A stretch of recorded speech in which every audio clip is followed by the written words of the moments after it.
Truly you did, Lisa, and I hope that you gained insight into Unilever's unique approaches to tailored career experiences, the building line in their leader capacity, as well as the commitment to diversity and inclusion in the well-being and safety, as well as the route to talent and employer brand that they've adopted, and how you could also become inspired to do the very same for your organization.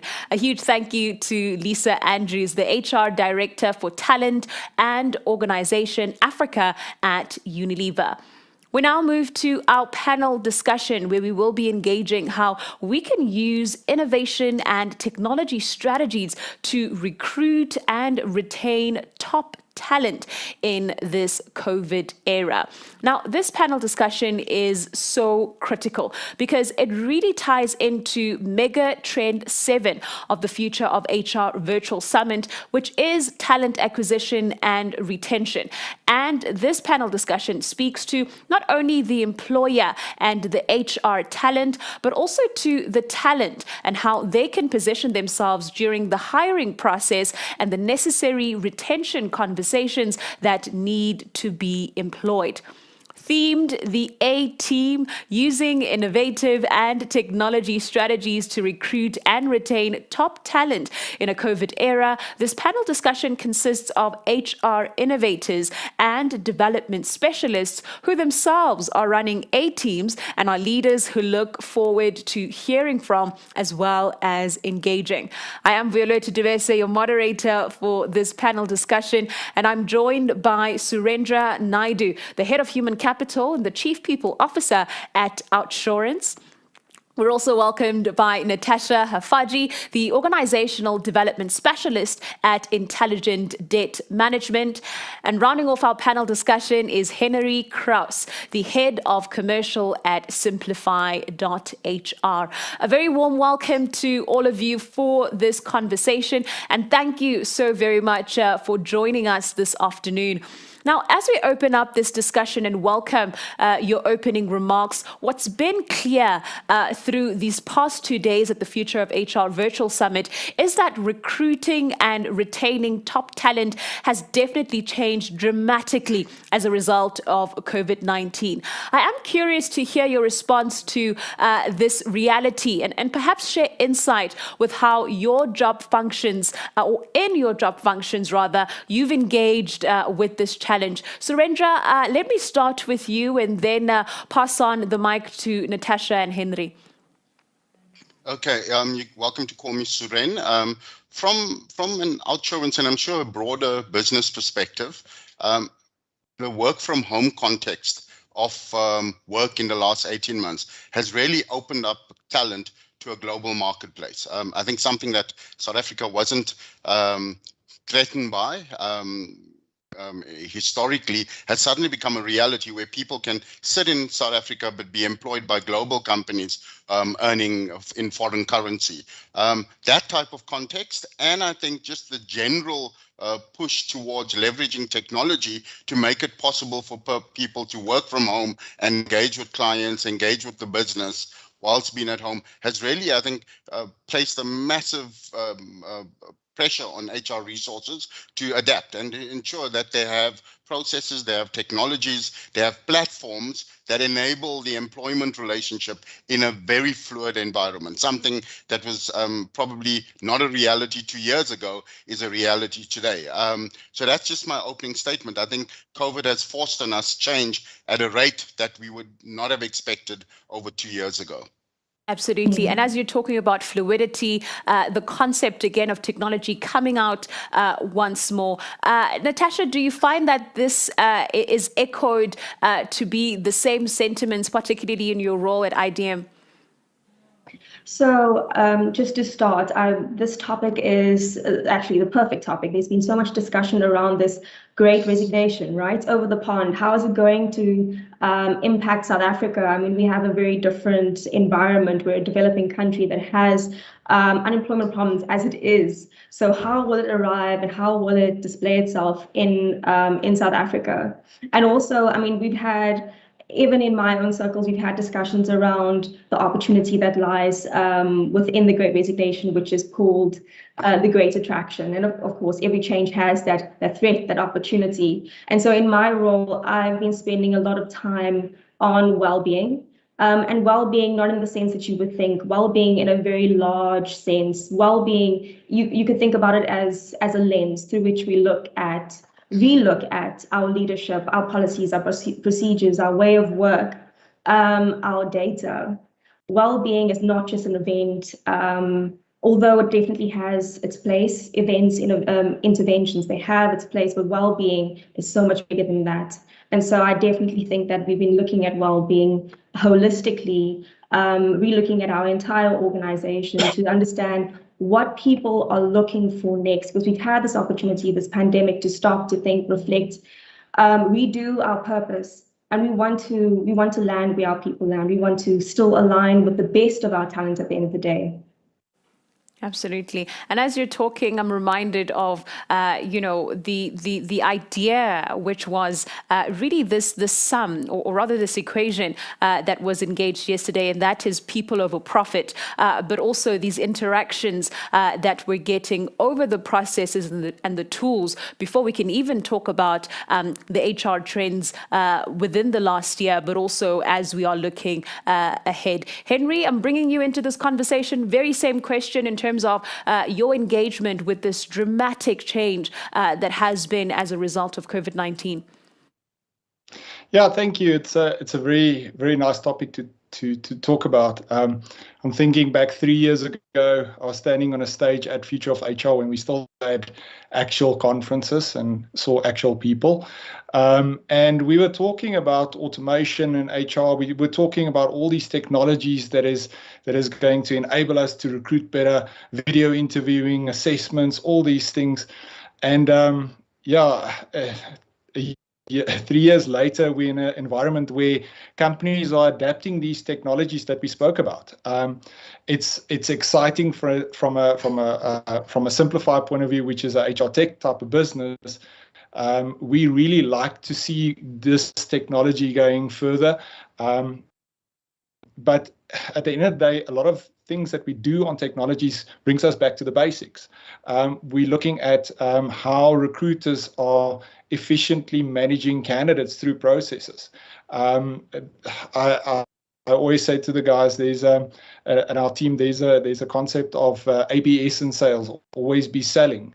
But there's also ABR in recruitment. You always be recruiting. And that goes through from the recruitment space where you get a candidate in the mix right through to when you have that candidate as an employee and building that relationship right through the process so you retain that employee, because it's very, very difficult to get scarce skills and critical skills these days.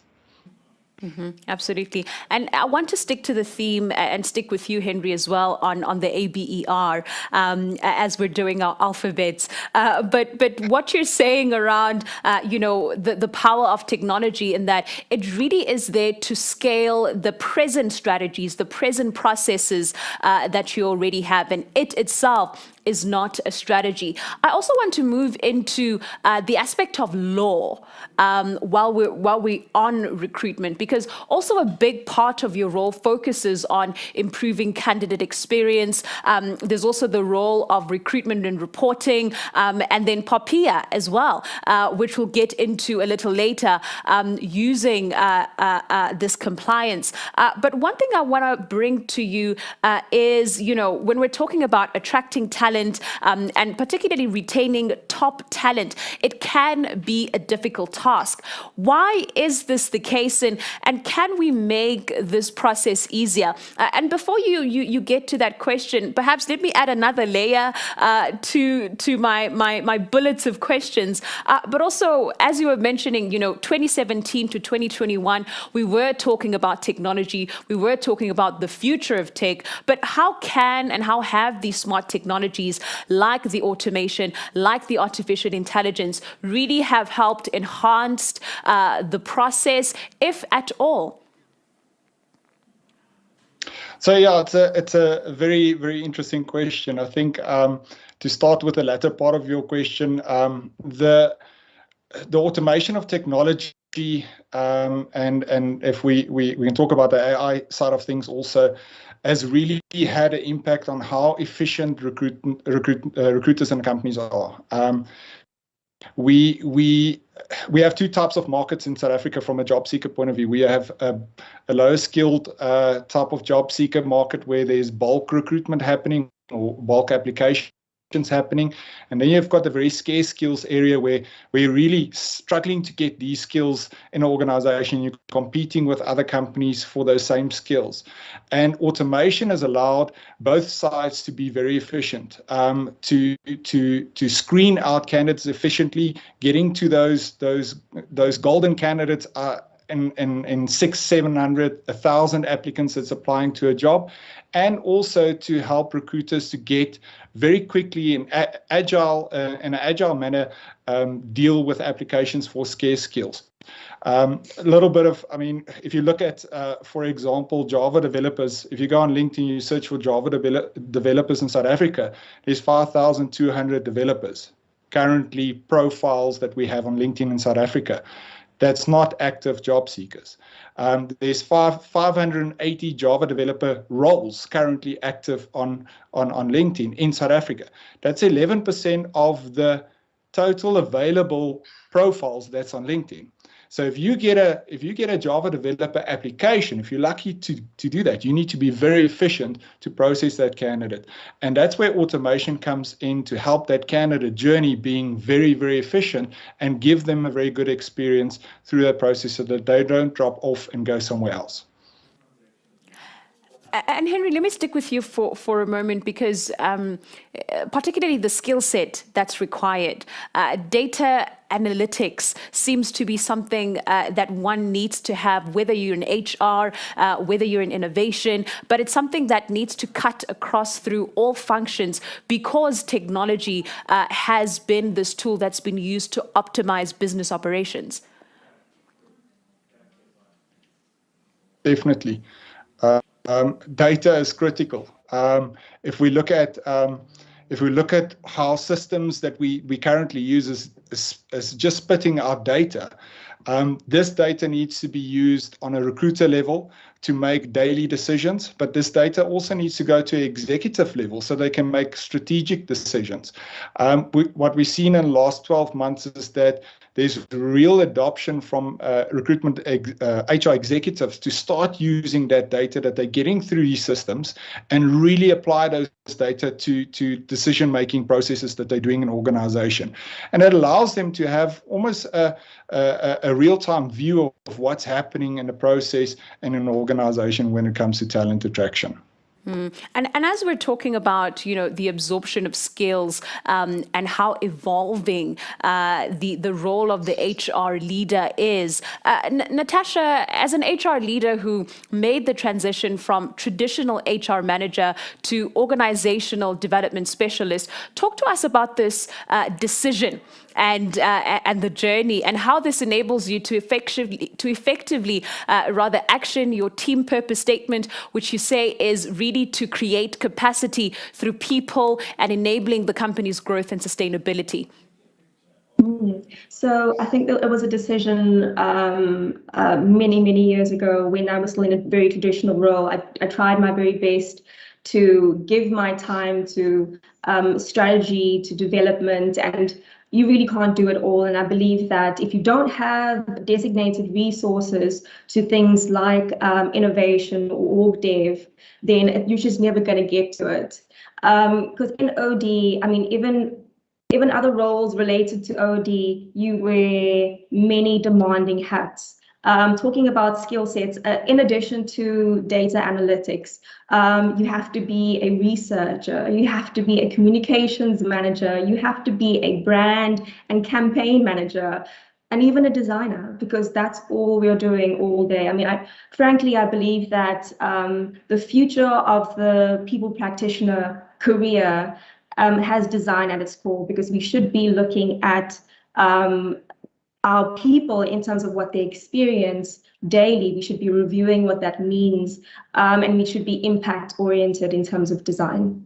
Absolutely. Now, Suren, let me move to you and bring you into this conversation, because your role commands the agility of engaging across multiple management levels, consulting and counseling from senior management and line management, and directly being involved in change management and internal consulting regarding these HR policies and procedures, which we're talking about today. But what are the big questions that executives are now having to ask themselves to better position their bid amidst, this great resignation that is constantly coming up, and also to build better teams? Yeah, so I mean, a couple of points there. The first is that staffing or recruitment doesn't start when you have a vacancy. I think there's far more work that needs to happen within the business in terms of building a proper people-centered culture. I think that's crucial. In other words, having a very strong EVP, and not a generic EVP that kind of you apply for the whole organization, but understanding the unique requirements of specific skills and building EVPs at skill set level to ensure that they're relevant to the people in those skill sets. Then critically, you need to ensure that your EVP is something that's well known. And this is an area, I mean, Natasha mentioned the need for human resource practitioners to be multi-skilled and have all these additional skills. But I also think there are aspects of the new focus of HR that we simply won't have the skill set in the HR field on. Simple example. I mean, to reach a global audience with sourcing skills, you need the type of marketing savvy that a typical digital marketer will use. You need search engine optimization skills. You need to understand the social media landscape in a way that a typical product marketer will need to understand, not just an HR person. And the sad reality is that the training institutions for HR people are not developing those skills. So you're going to have to learn them on the job firstly, or alternatively have the ability to leverage those skills in the company to be able to access them. Within the Outshore setup, we will not undertake a massive either brand building campaign in terms of building an EVP for us in the bigger in the bigger landscape, or even undertake a call to action campaign where we want candidates to apply for our vacancies. We will not undertake either of those without having a digital marketer from our marketing department at the table giving us input. And that's the kind of level of thinking that HR practitioners have to deal with this radically changing and evolving world.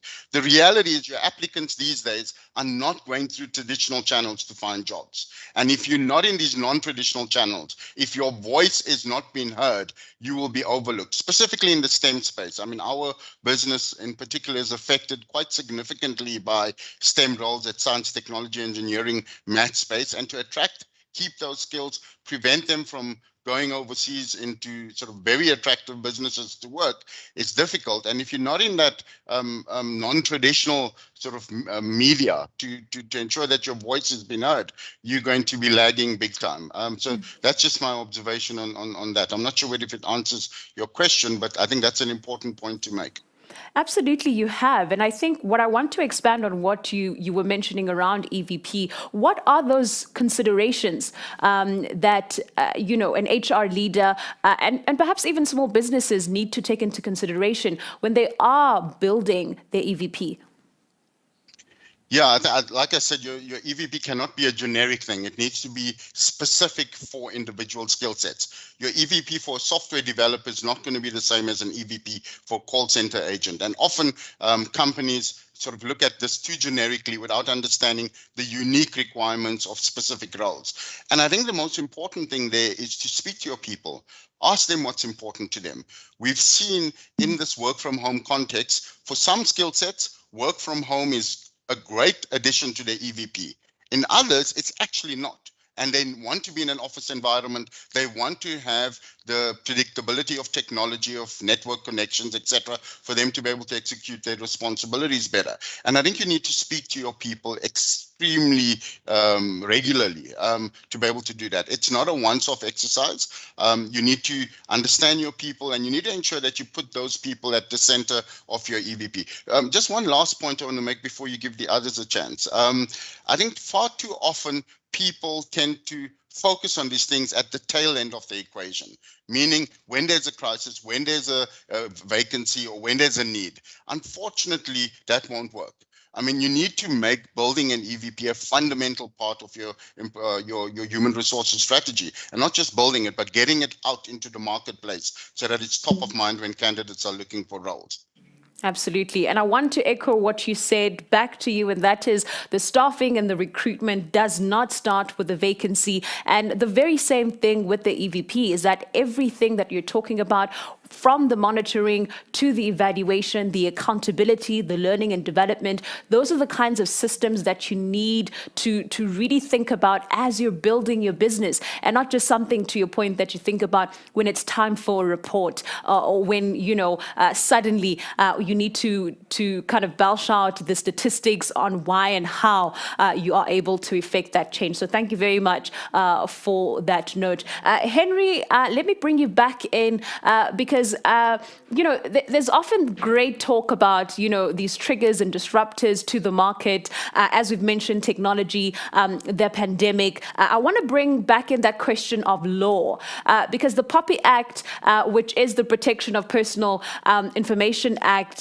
for South Africa, the equivalent of the European Union's GDPR, coming into effect the 1st of July this year. Has this caused any tremor in the HR way of doing things?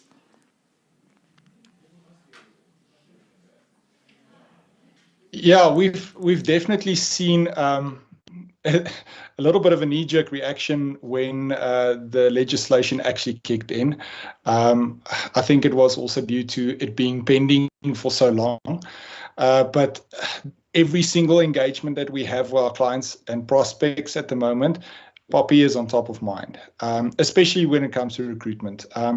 The reality is recruitment and HR is probably one of the highest risk areas in any business when it comes to personal information, especially when we look at some of the volumes that some ads that companies are advertising is attracting. So if you're dealing with 1,000 applicants to a vacancy, you're essentially sitting with 1,000 candidates' personal information that you need to store effectively, safely, and manage according to the legislation. So we're definitely seeing that corporates are getting a lot more aware of how the impact of POPI is going to affect them later on, especially when we start seeing some case law and stuff that's obviously going to happen once people realize what's the ability, what they can do with POPI. But yeah, it's definitely a big focus for companies. Absolutely. And I think that'll definitely come out to our conversation on multi-skilled labor force, is that not only do you need to be able to analyze the data, but you need to understand what it is, and especially such a law, which is very critical to the operations of your business. Natasha, what are some of the best ways, in your opinion, to retain staff during the difficult transition to a more technologically inclined HR landscape? As you mentioned earlier on, to this notion of this multi-skilled labor force, or maybe it's a matter of just being aware and being conscious of what is at top of mind in your industry, but also in your role. So when it comes to attracting people, I think that it's not very difficult. It's understanding what people want, and the easy way of getting that understanding is to ask. So to look at your best performers and ask what it is they want. I mean, that is how you form your EVP, and making sure that you meet the demands of not just the people that you have, but the people out there in the labor market, and coming back to the people that you have. Understanding that, yes, the employee experience happens way before you see a job ad. It happens when someone who has a really great experience with your organization sits around the bar and talks about your organization. That is the beginning of your employee experience. That is your EVP being displayed out there in the world. And also that recruitment never stops. Recruitment doesn't stop when you get someone through the door. And I think that Henry would agree, having a sales background is that, I mean, if you think about it, it's not about making a one-source sale. It's about getting that customer to return, to stay, to gain that customer's loyalty. And so our people are our customers as people practitioners. And it's not about getting people through the door. It's about getting the right people to stay and to talk about us to friends and family. Yeah. And so that's how you should go about attracting people, the right people again. Absolutely. Well, thank you so much for that contribution. Suren, the considerations that one should take in, and perhaps the consideration that you have for building organizational trust and loyalty as a leader in HR, because as we were reminded yesterday by our evil HR lady, who was one of our panelists in a conversation, it's that HR is PR, and it's something that you're using also very effectively on your LinkedIn, on your personal LinkedIn, Suren. As I was doing research for this conversation, how can recruiters use social media and technology to find the best talent in a remote landscape? And perhaps also, how can they use social media to their advantage when at times it's not just looking for talent, but also just as an HR professional? Okay, just very quickly, two issues. The first on trust. I mean, trust is a fundamental leadership output. And we must not, it's not an HR responsibility. It doesn't lie with the HR team only. It's a shared responsibility across the entire leadership of a business. If you have leadership behavior that is going to feed distrust, whatever HR does is not going to make a difference. So there needs to be a shared buy-in to the trust equation in your business with a clear understanding from your leadership team about what you want from them. Just on the social media and the use of social media for recruiting, I think it's the best time for recruiting. I think the last 3 or 4 years, there's been just a huge learning curve around the use of social media. Fortunately, all the platforms give you access to data, access to additional tools that you can use. I mean, the information that Henry shared with us about the Java talent pool in SA, you can go to LinkedIn, and if you work with your account executive, you can get meaningful, rich data about where the skills are, not just what volume of skills, but where precisely they exist in the country, and they can help you through very focused marketing campaigns to target those skills. The same with Facebook. Facebook allows you to do the same thing. You can purchase products from them that allow you to specifically target specialized skills in a very focused way, rather than just spamming, the whole marketplace with emails and or with job adverts on websites. In fact, all the major social media players have products that allow HR practitioners to have a more of a sniper approach to sourcing skills. And I'm quite impressed with that. And that's where our learning as HR practitioners with the from our marketing colleagues helped big time, because things like Google paid for click, I would have never known through my traditional HR training, but I was taught that by the digital marketing team, search engine optimization as well, and how you can make sure that the roles that you're putting out there are always at the top of the search list when your candidates are searching for jobs, is another aspect that you bringing in digital marketing expertise, and you're leveraging the social media platforms for HR purposes. So that's some of my initial thoughts. I think it's a great time to be in HR, giving the accessibility of these tools to be able to reach a wider audience. Absolutely. Natasha, Henry, I'm going to bring you into this question as well, because as I was asking Suren the question, I saw your faces smiling because I think this is quite a relevant question. And I think, with everything that's happening on social media, there's a way that you can use it for good. There's a way that you can use it for bad. I think not only for potential employees, but also for the HR professionals as well, not using or abusing rather your power, but also the subjectivity that comes to the illegalities of using social media, the immoralities of using social media, but also understanding that sometimes it is about the company values, then it is about the personal values of the professional who is about to make that decision. Natasha, let me start with you. So I actually want to talk about how you present yourself in social media. And I think that in business, you give a lot of attention to client-facing brand. and everyone knows your brand out there from a consumer perspective. But you have a brand as an employee, you have an employer brand. And again, it's reflective of your employee experience. And what is a brand at the end of the day? It is a promise. And that's why whether you give it attention or not, it's out there and you should hone it for your benefit. So once you've aimed, like you know where you're going to aim your marketing, and you've got all the data behind it, you need to know how to present yourself, how you're going to package this EVP. So begin to think, what does your brand currently promise? From what it looks like to how it sounds. And language is very powerful, especially in social media. You have to be very considered. It has to be 100% aligned. You've got to have a game plan. Does it live up to the employee experience once people arrive? Because people will be talking, people will be watching. And does your employee experience offer, and this is the most important part, what people want?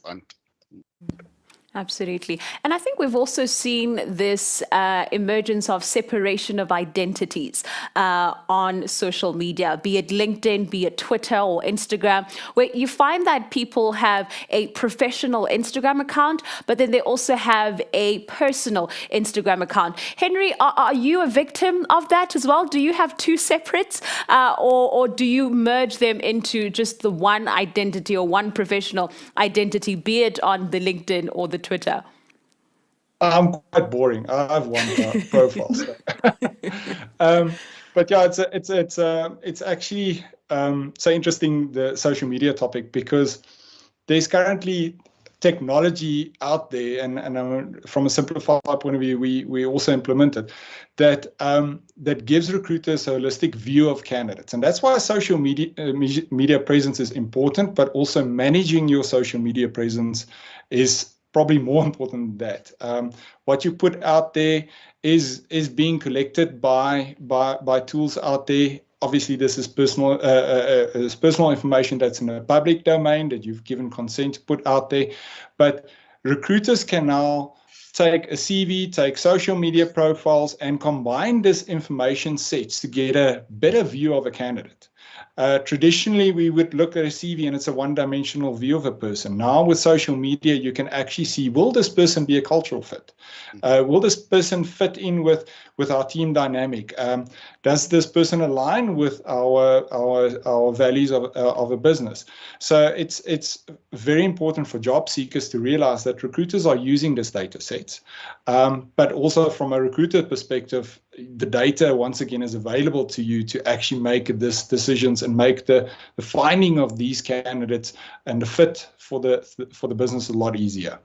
Absolutely. And I think that's also why you're finding quite a lot of application requests, not only asking for perhaps your Twitter or your LinkedIn, but personal websites as well, because I think that's one opportunity to extrapolate and showcase your thought leadership in what you are applying for, the industry that you are applying for. So it definitely can be used as something that can be an added advantage, excluding just the CV that you are engaging in. We have about 5 minutes remaining of this conversation. And in your closing remarks, as you gather your thoughts, one question that I want to ask you is that, and this is to all of you, right? If you had a billboard and you were advertising a role, or you were advertising or trying to attract this HR talent, what would be the magnetizing keywords in skills that you would use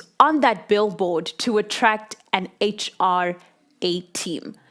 Suren, let me start with you. Well, so in as much as we focus on technology, ultimately HR is a people game, and we mustn't lose sight of that. Technology is the enabler. People need to interact with people. So I think we mustn't lose sight of the interpersonal and the people skills that are needed. But I think underlying that, because I'm almost assuming that that's an obvious. You can't have a technically inclined person, let's just say a digital specialist who has zero clue around how we use that information to make people decisions. You need to have some fundamental people skills. I think understanding the digital landscape is important. Analytical skills, data analytical skills are important.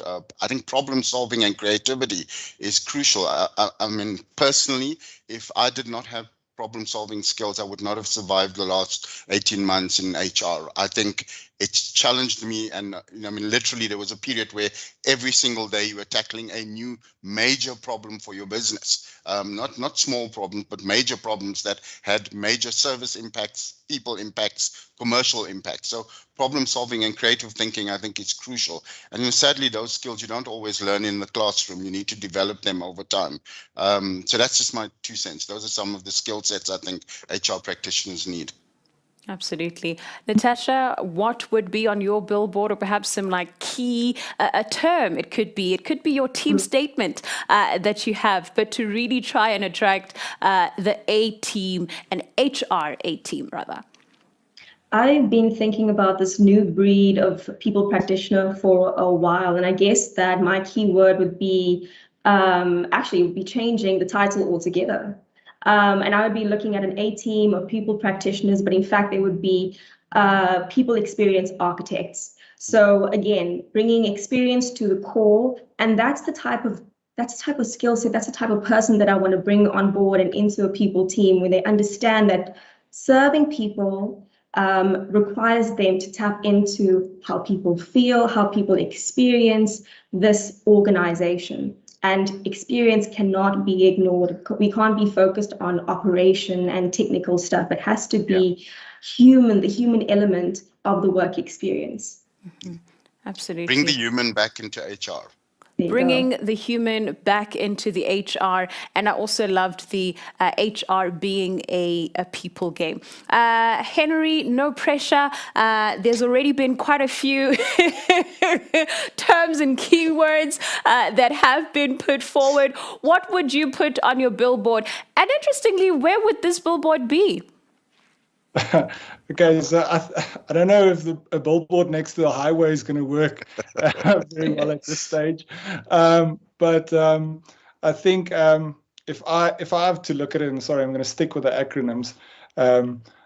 We will look for AI/HI person. Human intelligence for me is, I think we're talking a lot about tech and tech as enablers to do things better. But what I've personally seen over the last 2 years is if you don't have good people managers in your organization, you are dead in the water. If you don't recruit in your talent team, but also extending it further than a talent team, making sure that your line managers are good people managers, you are going to end up constantly recruiting for attrition that you have in your business. So if I had a billboard, I would say AI/HI person. Please apply. Absolutely. And I think our panelists definitely agree with that. And I think everything has been clear in that put the human back in the HI, put the human back in the HR as well. Because at the end of the day, we are dealing with people. And to Natasha's point, the experience of how someone has that touch point with your business, whether it is primary, whether it is secondary, but that is something that's going to be very important in how we unearth this talent, how we retain this talent as well. And of course, through these tools and opportunities like technology that come forth to ensure that we have this A team that we are building and they are well taken care of.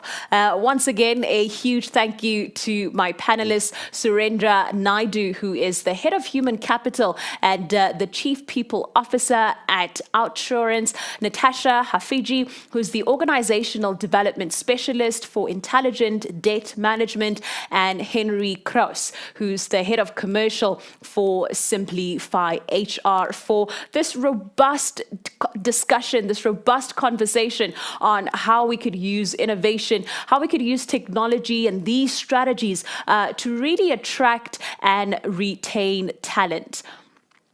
Well, we now move into a case study, unpacking a term, a buzzword, some might say, that we've been hearing throughout the past 2 days at the Future of HR Summit. Ladies and gentlemen, to engage about how we can combat the great resignation and the value of employee mobility and incentives. Please welcome Sthembiso Phakathi, who's the Human Capital Director at Deloitte.